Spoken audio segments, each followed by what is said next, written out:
ഒരാളുടെ സ്വപ്നമായിരുന്നു, ഒരു ഗ്രാമത്തിലെ കുഞ്ഞുങ്ങളുടെ ആശ്രയമായിരുന്നു ആ സ്കൂൾ. അതിനു മുകളിലേക്കാണ് മധ്യപ്രദേശിലെ BJP സർക്കാർ ബുൾഡോസർ കയറ്റിയിരിക്കുന്നത്. നിയമവിരുദ്ധമായി പണിത മദ്രസ എന്ന് ആരോപിച്ചായിരുന്നു നടപടി.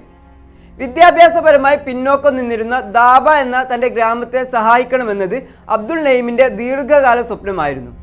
അതിനുവേണ്ടിയാണ് അദ്ദേഹം സ്വന്തം സ്ഥലത്ത് കുടുംബത്തിൻ്റെ സമ്പാദ്യം പോലും ചെലവാക്കി ഒരു സ്കൂൾ നിർമ്മിച്ചത്. ഏകദേശം 20 ലക്ഷം രൂപയും ഇതിനായി നഈം ചെലവഴിച്ചു. എന്നാൽ അവിടെ ക്ലാസുകൾ തുടങ്ങാൻ സാധിക്കും മുൻപേ ബുൾഡോസറുകളുമായി എത്തിയ ജില്ലാ ഭരണകൂടം നഈമിൻ്റെ ആ സ്വപ്നത്തിന് മുകളിലൂടെ ബുൾഡോസർ കയറ്റിയിറക്കി.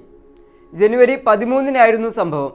അനധികൃതമായി മദ്രസ നിർമ്മിക്കുന്നു എന്ന അഭ്യൂഹത്തിന് പിന്നാലെയായിരുന്നു ഭരണകൂടത്തിന്റെ ഈ നടപടി. വ്യാജമായ പ്രചരണമായിരുന്നു നടന്നത് എന്നും കെട്ടിടത്തിന്റെ പണി പൂർത്തിയാകുകയോ ക്ലാസുകൾ ആരംഭിക്കുകയോ ചെയ്തിരുന്നില്ല എന്നാണ് നഈം ചൂണ്ടിക്കാട്ടുന്നത്. നഴ്സറി തലം മുതൽ 8ാം ക്ലാസ് വരെ കുട്ടികൾക്ക് പഠിക്കാനുള്ള സ്കൂൾ നടത്തുന്നതിന് അനുമതി ആവശ്യപ്പെട്ട് 2025 ഡിസംബർ 30-ന് വിദ്യാഭ്യാസ വകുപ്പിന് നഈം അപേക്ഷ നൽകിയിരുന്നുവെന്നും അദ്ദേഹം പറയുന്നുണ്ട്.